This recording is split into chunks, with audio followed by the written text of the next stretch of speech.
Hi everyone, welcome to Truth in Action.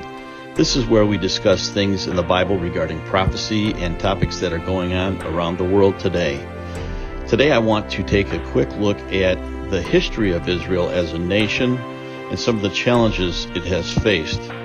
We'll also talk about Jerusalem and what God has in store for them. Here's a beautiful panoramic picture of Israel, and this is God's city.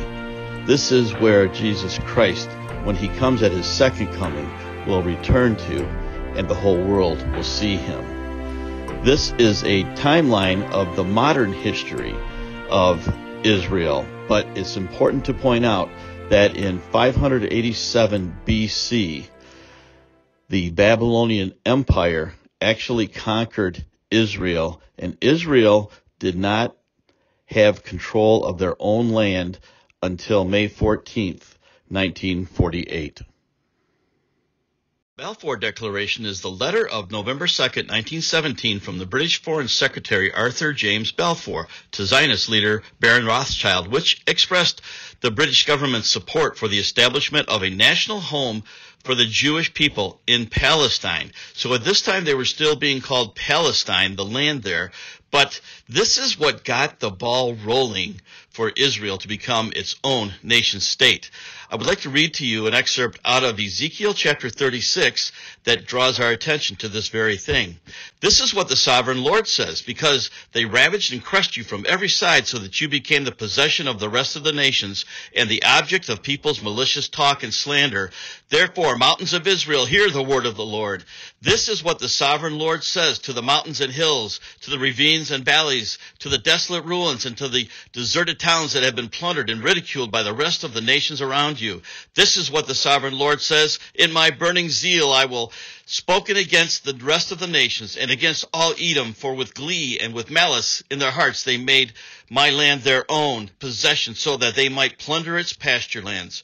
Therefore prophesy concerning the land of Israel, and say to the mountains and hills, to the ravines and the valleys, this is what the sovereign Lord says: I speak in my jealous wrath, because you have suffered the scorn of the nations. Therefore this is what the sovereign Lord says: I swear with uplifted hand that the nations around you will also suffer scorn. But you, mountains of Israel, will produce branches and fruit for my people Israel, for they will soon come home. I am concerned for you and will look on you with favor. You will be plowed and sown, and I will cause many people to live on you. Yes, all of Israel. We all remember the Holocaust that left 6 million Jews dead at the hands of the Nazi German regime. The entire world looked on in horror as these murders were taking place, but God was not surprised, as we shall see in Ezekiel 37. Ezekiel records the word of the Lord and tells of the coming devastation of the Jews and their return to life.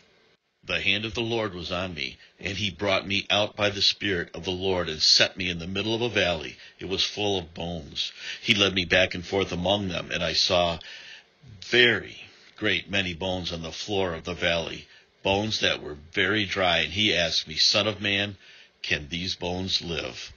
A few verses later in chapter 37, then he said to me, prophesy to the breath, prophesy, son of man, and say to it, this is what the sovereign Lord says: come, breathe from the four winds, and breathe into the slain, that they may live. So I prophesied as he commanded me, and the breath entered them, and they came to life and stood up on their feet, a vast army.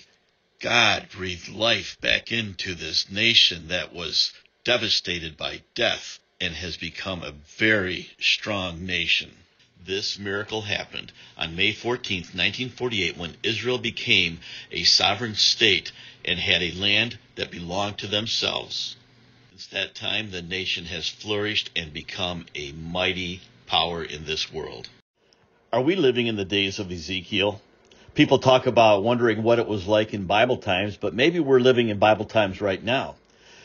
I believe we have been since 1917, which was 106 years ago, when the Balfour Declaration came to be. It opened the door for Israel to once again become a nation, which it did in 1948. We've seen that happen. That has happened in the lifetime of some of you who may be listening to this. It was 74 years ago.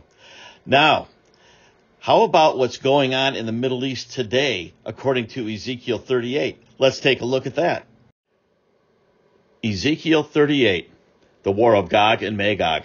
The word of the Lord came to me. Son of man, set your face against Gog of the land of Magog, the chief prince of Meshech and Tubal. Prophesy against him and say, this is what the sovereign Lord says. I am against you, Gog, chief prince of Meshech and Tubal. I will turn you around, put hooks in your jaws, and bring you out with your whole army, your horses, your horsemen fully armed, in a great horde with large and small shields, all of them brandishing their swords. Persia, Cush, and Put will be with them, all with shields and helmets. Also, Gomer with all of its troops, and Beth Togarmah from the far north with all its troops, the many nations with you. Get ready, be prepared, you and all the hordes gathered about you, and take command of them. After many days, you will be called to arms. In the future years, you will invade a land that has recovered from war, whose people were gathered from many nations to the mountains of Israel, which had long been desolate. They had been brought out from the nations, and now all of them live in safety. You and all your troops and the many nations with you will go up, advancing like a storm. You will be like a cloud covering the land.